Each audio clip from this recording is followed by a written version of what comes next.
नमस्कार, आप देख रहे हैं डीडी न्यूज। आपके साथ मैं हूं पराक्रम सिंह शेखावत। हमारे खास शो नेशन टू नेशन में आप सभी का स्वागत है, जहां सरहदों के पार की हर हलचल पर रहती है हमारी पैनी नजर। आज हम आपको सीधे जोड़ेंगे दुनिया की सबसे बड़ी सुर्खियों से, वो फैसले जो बदल रहे हैं वैश्विक समीकरण, और वो घटनाएं जिन्होंने पूरे हफ्ते अंतरराष्ट्रीय मंच पर मचाई है हलचल।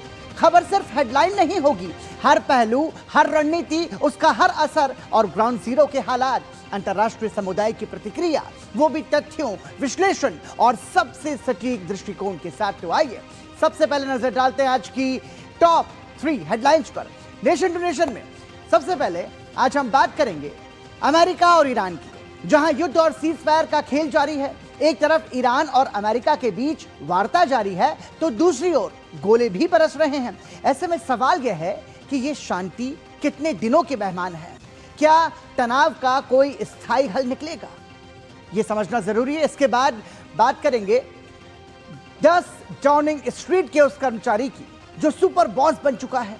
ब्रिटेन में पिछले 10 सालों में कोई भी प्रधानमंत्री अपना कार्यकाल पूरा नहीं कर सका है, लेकिन लैरी द कैट 15 सालों से अपनी जगह पर डटा है।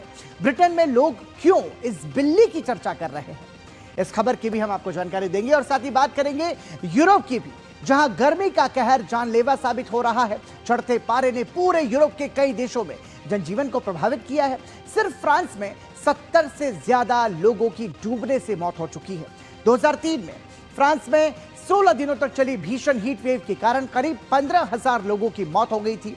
लोगों को फिर से उसी तबाही का डर अब सता रहा है। तो आइए शुरुआत करते हैं नेशन टू नेशन की, और सबसे पहले बात करते हैं अमेरिका और ईरान की। दरअसल अमेरिका और ईरान के बीच शांति वार्ता और युद्ध का खेल भी लगातार जारी है।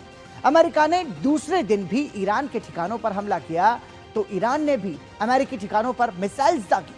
अंतरिम युद्ध विराम समझौते के कुछ ही दिनों बाद क्षेत्र में समुद्री हमलों और सैन्य कार्रवाइयों की तस्वीर सामने आने लगी है, जिसने दुनिया की टेंशन फिर से बढ़ा दी है।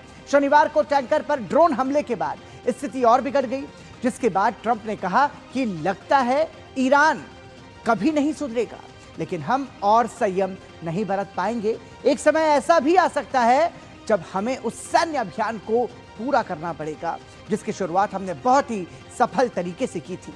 अगर ऐसा हुआ तो ईरान का अस्तित्व ही नहीं बचेगा। ऐसे में सवाल यह है कि सीज फायर और युद्ध का यह खेल दुनिया को आखिर कहां ले जाएगा, ये समझना जरूरी है। क्योंकि यह युद्ध वाला सीज फायर इसे हम कह सकते हैं, क्योंकि जहां पर एक तरफ शांति की बातें हो रही हैं, तो दूसरी तरफ हम देख रहे हैं कि गोले बरस रहे हैं। अमेरिका और ईरान में तनाव जो है वो लगातार बढ़ता जा रहा है। आपको बता दें कि ईरान पर अमेरिका ने बीते 48 घंटे में 2 हमले किए। ईरान के 10 सैन्य ठिकानों पर हमला किया। हॉर्मुज स्ट्रेट के पास ईरानी ठिकानों पर हवाई हमले हुए। तेल टैंकर पर ईरानी ड्रोन के हमले हुए। जवाब में जो हमले ईरान ने किए, उसके बाद अमेरिकी हमलों को युद्ध विराम का अब उल्लंघन बता रहा है। ईरान ने भी अमेरिकी ठिकानों पर हमले किए, और अल सलेम और 5th फ्लीट बेस पर मिसाइल से भी यहां पर हमला हुआ है। तो मतलब एक तरफ से दोनों एक दूसरे को इन हमलों के लिए दोषी दे रहे हैं। ट्रंप ने ईरान को सीधे अल्टीमेटम देते हुए कहा है कि जो कुछ भी हो रहा है वो हम स्वीकार नहीं करेंगे। I don't like the fact that they took a shot yesterday, actually 4, we knocked down 3, at a ship. Not an allied ship, but a ship, a very expensive ship, and it was fine, but it took a little beating. They shouldn't be doing that, so you'll find out. They're a little bit different. That's why I think of it, 47 years no president did what we're doing. और इस बीच Iran और America के बीच बातचीत का सिलसिला लगातार आगे बढ़ रहा है। इस महीने की शुरुआत में हुए समझौता ज्ञापन के बाद आज दोनों देशों के बीच वार्ता का अगला दौर स्विट्जरलैंड के बर्गनस्टॉक रिसोर्ट में आयोजित किया जा सकता है। इस बैठक में मुख्य रूप से तकनीकी और विशेषज्ञ स्तर की बातचीत होगी, जिसमें कई महत्वपूर्ण मुद्दों पर चर्चा होने की संभावना है। इसी बीच अमेरिकी उपराष्ट्रपति जेडी वैंस के हवाले से एक और महत्वपूर्ण रिपोर्ट सामने आई है, जिसके अनुसार अमेरिका और ईरान के बीच सैन्य स्तर पर एक सीधा टकराव रोधी चैनल स्थापित करने पर सहमति बनी है, और जो तमाम सारे मुद्दे हैं उन मुद्दों की यदि हम बात करें तो आपको बताते हैं, ग्राफिक्स के जरिए समझाते हैं कि वो ऐसे कौन कौन से मुद्दे हैं जिन पर सभी की नजरें होंगी। जो वो मुद्दे हैं उनमें आपको बता दें कि क्या ये युद्ध विराम कायम रहेगा, ये सबसे बड़ा मुद्दा है। इसके बाद क्या परमाणु विवाद सुलझ पाएगा, क्योंकि दोनों की अपनी अपनी शर्तें इस मसले को लेकर की भी। और उसके बाद क्या ईरान को आर्थिक राहत मिलेगी। साथ ही सवाल यह भी है कि क्या हॉर्मुज स्ट्रेट खुला रहेगा और क्या स्थायी समझौता स्थायी शांति में बदल जाएगा।